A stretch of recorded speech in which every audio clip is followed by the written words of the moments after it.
Practicing meditation helps to get supreme happiness and yoga vritti by removing sorrows. Hello guys, welcome to my Greta Talks channel. Let us discuss today the 15th thought of the Gita from the 6th chapter, that is result of practicing meditation. Practicing yoga leads to supreme spiritual happiness. The happiness is not physical but intellectual in nature. When this extraordinary yogic attitude is achieved, the mind is not distracted by worldly sufferings. So we should practice yoga regularly. There will be peace of mind and the satisfaction in our mind. Our mind loses its negative aspects. We analyze our mind and find the real and ultimate happiness hidden in our mind, which can be grasped beyond our senses. We know where we are, we do not move and recognize its principle.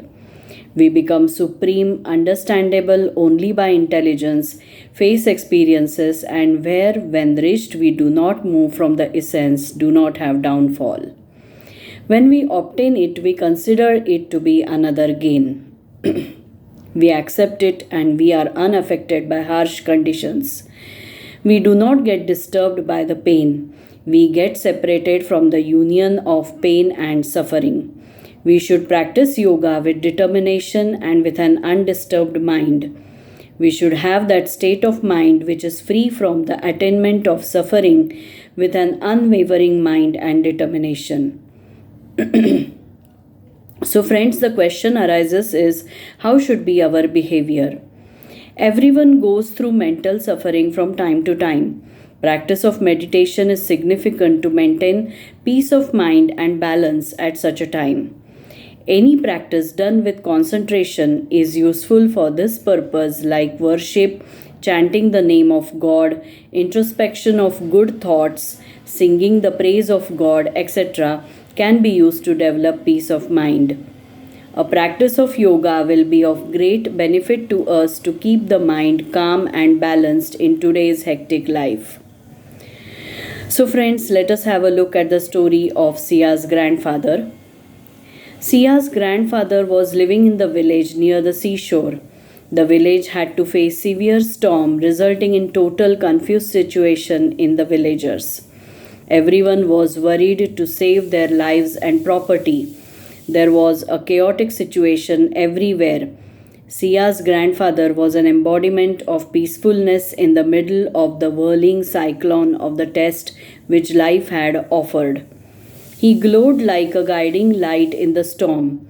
Despite the harsh circumstances surrounding him, he found solace within.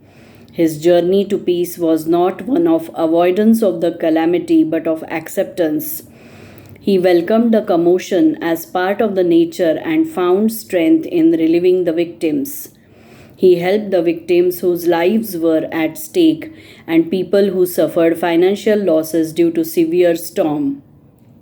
Seeing his composure to face the calamitous situation and dedication to overcome the situation without getting panic, the villagers, through self-analysis and flexibility, discovered that peace should be cultivated within our mind. The storms thundered on, but his firmness did not waver. His inner peace shone brightly. He personified an unconquerable spirit that exists within us all and which has to be awakened during the time of crisis in order to lend helping hand to others. Friends, I hope you have liked this story and the 15th thought of the Gita. Let us discuss the 16th thought with the story in the next episode. Stay tuned and listen, like, share, comment and subscribe to the channel. Thank you and goodbye.